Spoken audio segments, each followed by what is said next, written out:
ទឹកគ្រឿងគឺជាមុខម្ហូបរបស់ខ្មែរដែលមានរសជាតិឆ្ងាញ់ហើយអមជាមួយនឹងបន្លែអន្លក់ខ្ចីៗមានទាំងបន្លែឆ្អិនហើយនិងបន្លែឆៅញ៉ាំជ្រលក់ជាមួយនឹងទឹកគ្រឿងនឹងទៅរសជាតិវិញគឺថាឆ្ងាញ់ខ្លាំងតែម្ដងញ៉ាំបាយអស់ពី3ចានអីក៏អត់ដឹងខ្លួនដែរថ្ងៃនេះគឺខ្ញុំមកធ្វើទឹកគ្រឿងតាមបែបលក្ខណៈគ្រួសាររបស់ខ្ញុំវិធីធ្វើវិញគឺថាងាយស្រួលធ្វើលឿនហើយរសជាតិវិញក៏ឆ្ងាញ់ដែរឥឡូវនេះកុំឲ្យខាតពេលយូរតោះបងប្អូនមកមើលពីរបៀបធ្វើរបស់ខ្ញុំទាំងអស់គ្នាដំបូងគឺខ្ញុំចាប់ផ្ដើមមកដាក់ឆ្នាំងឡាំទឹកសិនទឹកបានពុះល្អហើយខ្ញុំបង់អំបិលចូលទៅមួយចុងស្លាបព្រាបាយបន្ទាប់មកគឺខ្ញុំយកត្រីនេះយកវាមកស្ងោរតែម្ដង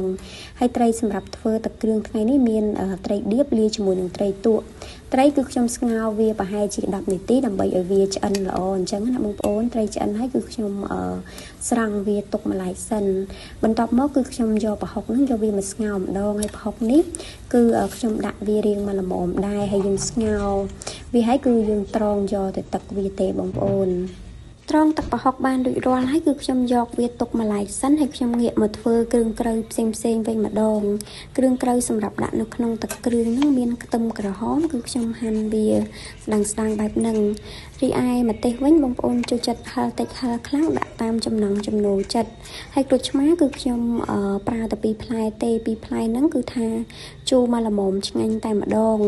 ជីវិញមានជីរណាជីនឹងវងហើយនឹងស្លឹកខ្ទឹមខ្ញុំហាន់វារៀងល្អិតបែបហ្នឹងដើម្បីឲ្យវាចេញក្លិនកាន់តែឈ្ងុយចាឥឡូវនេះគឺខ្ញុំមកបេះសាច់ត្រីវិញម្ដងទៅទឹកគ្រឿងហ្នឹងធ្វើយូរនឹងបេះសាច់ត្រីនឹងឯងបងប្អូនយើងនៅរើសឆ្អឹងរើសអីវាចេញឲ្យស្អាតអញ្ចឹងណាបើសិនជាយើងរើសឆ្អឹងវាចេញអត់អស់ទេពេលដែលយើងធ្វើទឹកគ្រឿងទៅវាអាចនឹងមានឆ្អឹងនៅក្នុងហ្នឹងយើងញ៉ាំទៅវាអាចនឹងធ្វើឲ្យយើងស្លាក់កអីអញ្ចឹងទៅឥឡូវនេះត្រីរបស់យើងបានបេះសាច់រួចរាល់ហើយគឺខ្ញុំយកត្រីហ្នឹងយកវាមកបុកហើយពេលដែលបុកហ្នឹងគឺខ្ញុំបុកវាលាយជាមួយនឹងខ្ទឹមសហ្នឹងបងប្អូនចង់ច្រាំដាក់ខាងក្រៅក៏បានឬក៏ចង់បុកជាមួយនឹងសាច់ត្រីអញ្ចឹងក៏បានដែរហើយសាច់ត្រីហ្នឹងបងប្អូនចង់បុកវាឲ្យម៉ត់ក៏បានឬក៏មិនបាច់ម៉ត់ពេកក៏បានដែរនិយាយទៅតាមចំណង់ចំណូលចិត្តខ្ញុំបុកត្រីបានរួចរាល់ហើយគឺខ្ញុំយកវាចាក់ចូលទៅក្នុងកូនកធុនតូចមួយដើម្បីលាយគ្រឿងហ្នឹងធ្វើទឹកគ្រឿងតែម្ដងឥឡូវនេះខ្ញុំចាក់ទឹកប្រហុកចូលទៅហើយទឹកប្រហុកហ្នឹងចាក់ចូលទៅប៉ុណ្្នឹងគឺថាមកល្មម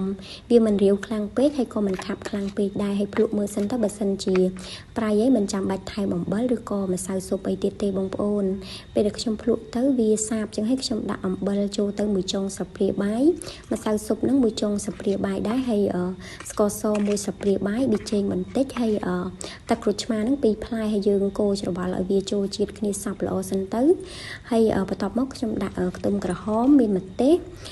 សណ្ដែកដីហើយជីនឹងចូលទៅហើយយើងច្របល់ឲ្យវាចូលជាតិគ្នាសព្វល្អម្ដងទៀតហើយរសជាតិអីហ្នឹងបងប្អូនភ្លក់តាមចំណង់ចំណូលចិត្តតែប៉ុណ្្នឹងគឺថារួចរាល់ជាការស្រេចហើយបងប្អូន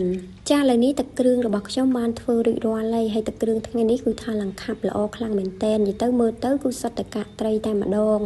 ហើយចំពោះបន្លែលក់វិញបងប្អូនចូលចិត្តញ៉ាំបន្លែអីបងប្អូនជ្រលក់បន្លែហ្នឹងទៅនិយាយទៅតាមចំណង់ចំណូលចិត្តបើបន្លែលក់ខ្ញុំថ្ងៃនេះវិញគឺថាមានគ្រប់មុខតែម្ដងមានតាំងពីទំពាំងខ្លីហើយនឹងផ្ទីស្ងោរហើយញ៉ាំជ្រលក់ជាមួយនឹងទឹកគ្រឿងនឹងទៅគឺថាឆ្ងាញ់ខ្លាំងមែនទែនហើយបងប្អូនអ្នកខ្លះធ្វើទឹកគ្រឿងតាមរបៀបនឹងដែរកុំភ្លេចចូលខមមិនក្រោមវីដេអូខ្ញុំម្នាក់មួយផងវីដេអូនឹងមានតែប៉ុណ្្នឹងទេអរគុណច្រើនបងប្អូនទាំងអស់គ្នាកុំភ្លេចជួយ follow page ថ្មីនឹងខ្ញុំម្នាក់មួយផងណាអរគុណជួបគ្នានៅវីដេអូក្រោយៗទៀត